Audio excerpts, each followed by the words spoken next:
तो इस कहानी की शुरुआत में हम एक आदमी को देखते हैं जो शिकारी था। अपनी बेटी के साथ जानवरों को पकड़ने के लिए ट्रैप्स लगा रहा था, जो एक किस्म का जाल होता है किसी को भी उसमें फंसने के लिए। साथ ही जो पुराने ट्रैप्स में जानवर फंसे थे उन्हें भी वो निकाल रहा था। इनके साथ यहाँ इनका डॉग भी था और वो आदमी रेडियो के जरिए अपनी वाइफ से बात करता है जिसका नाम एन था। वो उसे टाउन जाकर कुछ जरूरी सामान लाने को कहता है। अब ये 3 लोग थे इस फैमिली में जो शहर से दूर यहाँ जंगल में रहते थे। इनका गुजारा जानवरों की खाल को बेचकर होता था जिन्हें ये अपने ट्रैप्स में पकड़ लेते थे। उनका गोश्त पकाकर ये खाते थे और खाल को बेच दिया करते थे। अब इनके पास पैसे कमाने का ये एक लौता ही जरिया था क्योंकि शिकार के अलावा इन्हें और कुछ नहीं आता था। तो इस वजह से एन का हस्बैंड अपनी बेटी को भी ये काम सिखा रहा था, मगर वो अभी इस काम में इतनी माहिर नहीं थी। वो बाप बेटी ट्रैप्स को चेक कर ही रहे थे कि देखते हैं कि उनके ट्रैप से एक जानवर गायब है, जो देखकर उसकी बेटी कहती है कि ये काम जरूर उसका हो सकता है, वो वापस आ गया है। वो यहाँ भेड़िए की बात कर रही थी, जिससे हम समझ पाते हैं कि पहली बार नहीं हुआ, ऐसा पहले भी होता रहता है। उधर एन जानवरों की खाल लेकर एक स्टोर में उन्हें बेचने के लिए जाती है, जहाँ वह काफी परेशान नजर आ रही थी क्योंकि खाल की कीमत गिरने की वजह से ना तो उसे सही पैसे मिलते हैं और ना ही खाने के लिए इतना सामान मिलता है। दुकान का मालिक उसकी परेशानी देखकर कहता है कि आम जानवरों की खाल के इतने ही पैसे होते हैं, अगर आपको ज्यादा पैसे चाहिए तो आपको भेड़िए की खाल लानी होगी। मगर फिर भी एन परेशानी थी यह सोचकर कि मैं भेड़िए की खाल कहाँ से लाऊं। वो वहाँ पर लगे पोस्टर्स को भी बड़ी गौर से देख रही थी जो किराए के घर की थी और अच्छी जॉब की उसकी शक्ल देखने से लग रहा था कि वो घर भी लेना चाहती है और अच्छी जॉब भी करना चाहती है, मगर किसी वजह से नहीं कर सकती। उसे शिकार करना भी नहीं पसंद। वो भी यही चाहती है कि हम जंगल की बजाय टाउन में रहें और वो अपनी बेटी को अच्छे स्कूल में भेज सके। मगर क्योंकि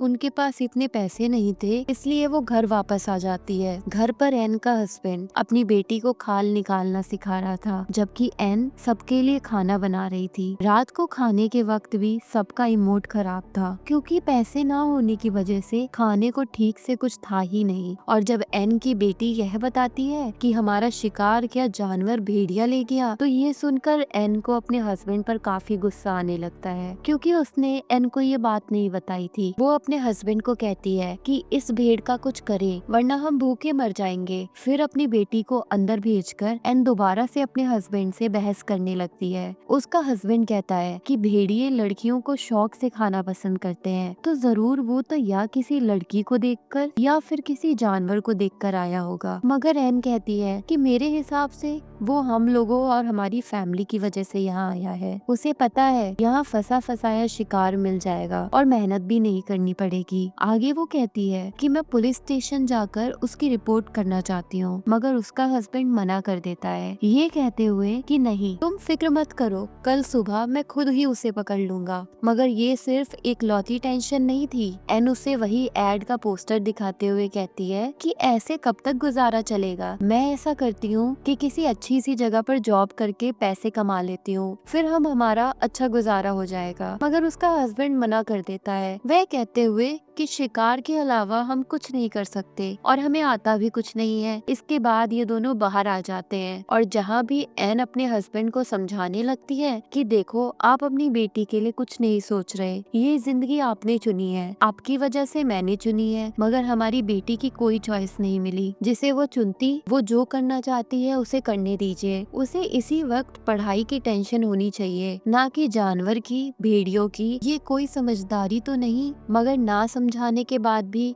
उसके हस्बैंड को समझ नहीं आती। वो कहता है कि हम रहते हैं ना इधर, ऐसे ही हमारी आगे आने वाली नस्ल भी रहेगी, मतलब कुछ भी हो जाए उनका ये जंगल नहीं छूटेगा। फिर अगली सुबह जब वो भेड़िए के शिकार पर जा रहा था तो अपनी बेटी को जिद करने पर वो उसे भी साथ ले जाता है, जो बात एन को जरा भी पसंद नहीं आती, जिस वजह से वो अपने हस्बैंड से रेडियो के जरिए बात करती है। वो कहता है कि जैसे मुझे भेड़ के होने का एहसास हुआ, शिकार की नौबत आई, तो मैं मैं इसे वापस भेज दूंगा, जो बहुत जल्द आ भी जाती है क्योंकि उसे भेड़िए के पैरों के निशान दिख गए थे। वह समझ गया था कि जरूर वो आसपास ही है, इसलिए सारी बात समझाकर वो अपनी बेटी को वापस भेज देता है। साथ ही ये भी कहता है कि खुद मैं रात तक आऊंगा, जिसके बाद उसकी बेटी वापस आने लगती है। हालांकि उसके डैड ने कहा था कि डरना नहीं, घबराना नहीं, मगर जंगल से इतनी खतरनाक आवाजें आ रही थी कि उसकी हालत खराब हो जाती है। उधर एन का भी यही हाल था। नदी से पानी लाते हुए जब वो वापस आ रही थी तो उसे ऐसा लगा कि जैसे कोई मेरा पीछा कर रहा है, इसलिए वो भी घबराई हुई थी और बिल्कुल ऐसा ही उसकी बेटी के साथ भी हो रहा था। जिसके बाद एन तो जैसे तैसे घर आ जाती है, मगर उसकी बेटी नहीं आ पाती। वो वहीं पर डर कर बैठ जाती है। एन के हस्बैंड को भी भेड़िया देख जाता है, इसलिए वो फौरन उस पर गोली चला देता है, मगर देखने से लग नहीं रहा था कि वो मर गया। गोली की आवाज उसकी बेटी ने भी सुनी थी, इसलिए वो हिम्मत करके आगे बढ़ जाती है। गोली मारने के बाद जब एन का हस्बैंड वहाँ चेक करने आता है तो देखता है कि भेड़िया यहाँ नहीं है, जिसका मतलब था कि वो यहाँ से भाग गया। पर वहाँ एक चीज देखकर उसकी हालत खराब हो जाती है और वो चीज थी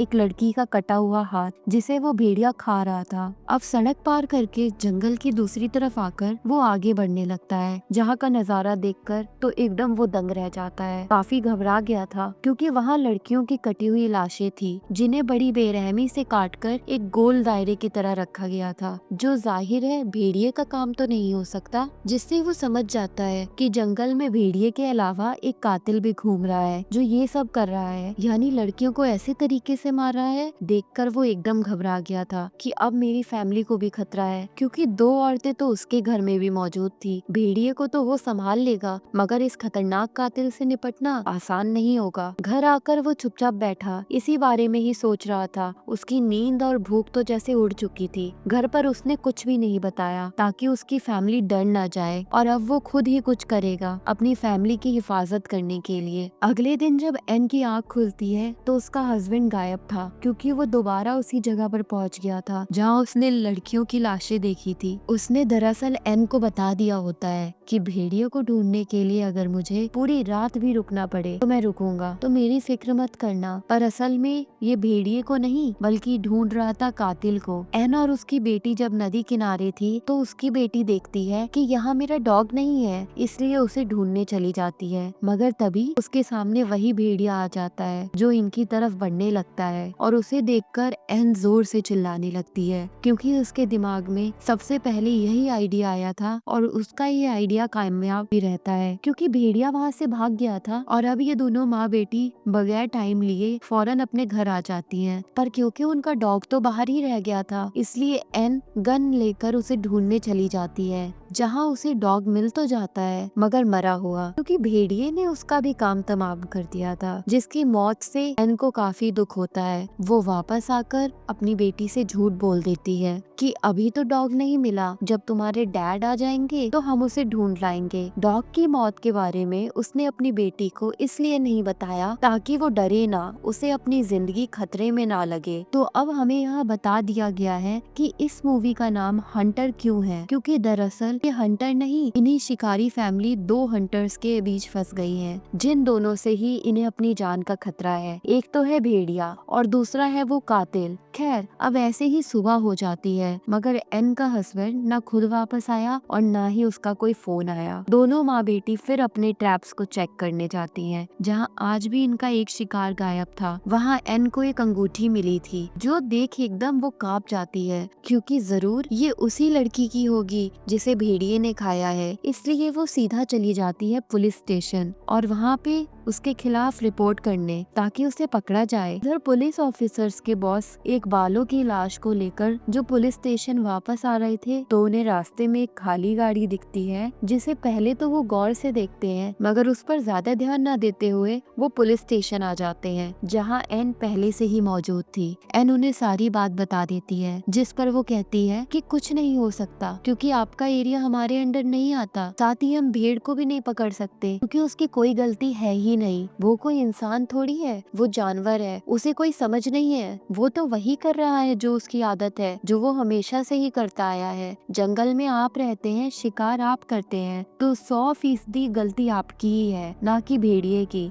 तो अगर कार्रवाई होगी तो आप लोगों पर होगी, ना कि भेड़िए पर। अब मदद तो नहीं मिली, इसलिए एन को थोड़ा बहुत खाना लेकर घर वापस आना पड़ता है। फिर वो अपने डॉग को दफनाकर एक हिरन के बच्चे को मारकर अपने साथ घर ले आती है। अभी था तो गलत, मगर खाने के लिए इन्हें कुछ तो करना ही था। उसके हस्बैंड का कुछ पता नहीं, भेड़िया सर पर सवार है, खाना खत्म हो रहा है, इसलिए अब जो भी करना था एन को करना था। एन फिर भी अपनी बेटी के साथ मिलकर हिरन की खाल उतारती है, जिसके बाद ये दोनों उसे पकाकर खाने लगते हैं। जी हाँ, तभी अचानक रेडियो पर कुछ हलचल महसूस होती है। एन बोलती तो है मगर आगे से साफ आवाज नहीं आती। रात को जब ये दोनों माँ बेटी सो रही थी तो अचानक इनकी आँख खुल जाती है, क्योंकि जंगल से किसी के चिल्लाने की आवाज आ रही थी। जब ये चेक करने जाती है तो हम देखते हैं कि एन का हिस्स पर नहीं है, बल्कि ये कोई अनजान आदमी है जो काफी जख्मी था और मदद मांग रहा था। तब एन अपनी बेटी को वापस घर छोड़कर एक चीज पर उस आदमी को लिटाकर अपने घर ले आती है, क्योंकि भेड़िया उनके आसपास भी हो सकता है। चेक करने पर उस आदमी के पास एक रेडियो निकलता है, साथ ही उसकी टांग की हालत भी काफी खराब थी। अब ये रात भी ऐसी ही गुजर जाती है। अगली सुबह जब एन की बेटी उसके पास आती है तो अचानक उसकी आँख खुल जाने की वजह से वो काफी घबरा गई थी। फौरन अपनी मॉम को बुला लेती है। उसके मांगने पर एन उसे पानी पिलाती है और टांग के जख्म पर टाके भी लगा देती है। उसे देख एन की बेटी को अजीब लग रहा था, इसलिए वो अपनी मॉम से कहती है कि डैड ने कहा था कि कभी भी किसी अनजान आदमी पर भरोसा मत करना। जो सुन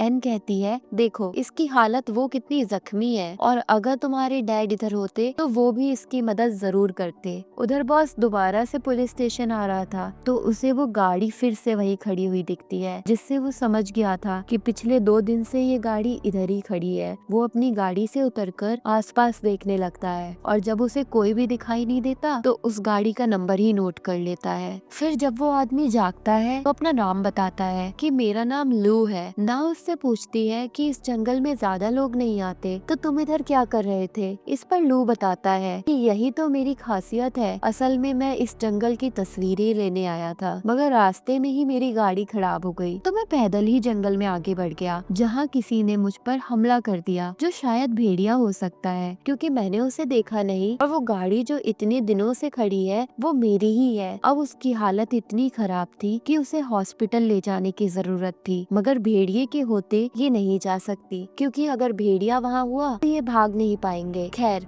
फिर भी एन अपनी बेटी की मदद से उसे गाड़ी तक ले जाने की कोशिश करती है, मगर रास्ते में लू दर्द से चिल्लाने लगता है, इसलिए उन्हें दोबारा से घर वापस आना पड़ता है। दोनों माँ बेटी ने अब जहर लगे गोश्त के टुकड़े वहाँ फेंक दिए थे। सादे ट्रैप लगाकर वहाँ आग भी जला दी थी ताकि ये लोग उस भेड़ियों से बच सके। उधर बॉस गहरी सोच में पड़ा हुआ था, क्योंकि पिछले काफी वक्त से लगातार लोग गायब हो रहे हैं, खास तौर पर लड़कियाँ, जो सिलसिला अभी भी जारी है। अब हालांकि उसकी ड्यूटी खत्म होने में सिर्फ 1 ही घंटा रह गया था, मगर फिर भी वो उस गाड़ी को चेक करने जाता है। उसकी सबसे बड़ी गलती थी वो निशानों का पीछा करते आगे बढ़ ही रहा था कि तभी उसका पैर एक ट्रैप में फंस जाता है। वो उसे छुड़ाने के लिए जैसे थोड़ा हिलता है तो हाथ भी फंस गया था, जिससे जाहिर है ये अब यहाँ फंस चुका है, कहीं भी नहीं जा सकता, और ये ट्रैप जरूर एन ने ही लगाया होगा कातिल को पकड़ने के लिए, मगर ये बेचारा इसमें फंस गया। उधर गन लेकर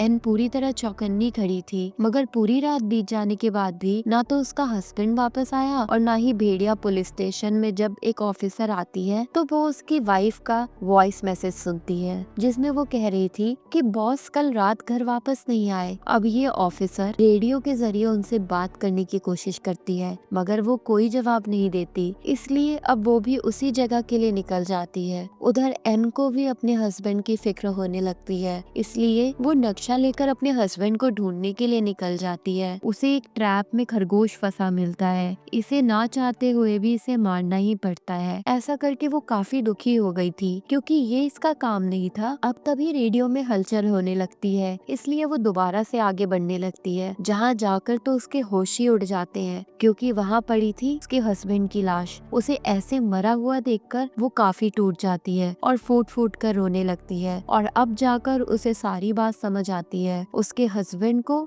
भेड़िए ने नहीं बल्कि मारा है लू ने, क्योंकि वही वो कातिल है जिसने बाकी लड़कियों को भी मारा था। एन के हस्बैंड ने उसे पकड़ लिया था, मगर लू उसे मारकर भाग गया। पर फिर भी उसके हस्बैंड ने लू को काफी जख्मी कर दिया था, मगर एन ने दोबारा उसे अपने घर में लाकर उसकी जान बचा ली। अब ये चीज एन के लिए किसी सदमे से कम नहीं थी, क्योंकि वो उस आदमी की सेवा कर रही थी जो उसके हस्बैंड का कातिल है। इस बात से अब तक वो अनजान थी। अब ये एहसास होते ही वो घर लेकर जल्दी से घर की तरफ निकलने लगती है, क्योंकि इसने एक और गलती कर दी थी। ये अपनी बेटी को लू के साथ छोड़ आई थी। उधर ऑफिसर भी उस जगह आकर उसको ढूंढने लगते हैं। वो उसको जब ऐसे महसूस होता है कि कोई यहाँ पर है, तो वो अपने गन से 2-3 गोलियां चला देता है, जिससे बहुत जल्द ऑफिसर उसे ढूंढ लेते हैं और उसे ऐसे ट्रैप में फंसा हुआ देखकर फौरन यहाँ मदद बुला लेती है। एन बड़े ध्यान से घर के अंदर जाती है, देखती है कि उसकी बेटी बिल्कुल ठीक है और बड़े आराम से सो रही है। मगर यहाँ वो कातिल नहीं था, क्योंकि वो तो छुपा हुआ था दरवाजे के पीछे। फौरन ही वो एन पर हमला कर देता है, जिसे जोर जबरदस्ती में एन की गन से गोली चल जाती है। जो आवाज सुनकर उसकी बेटी की आंख खुल गई थी, वो यहाँ आकर देखती है, मगर कोई फायदा नहीं होता, क्योंकि तब तक एन को लू ने मार कर बेहोश कर दिया था। जंगल में पुलिस भी आई थी, मगर इससे पहले वो बॉस को ट्रैप से आजाद करते बॉस अपना दम तोड़ देता है। अब इन आके उनके निशान देखता है, जो देखकर सारे पुलिस ऑफिसर्स जंगल में आगे बढ़ते हैं। एन को जब होश आता है तो लू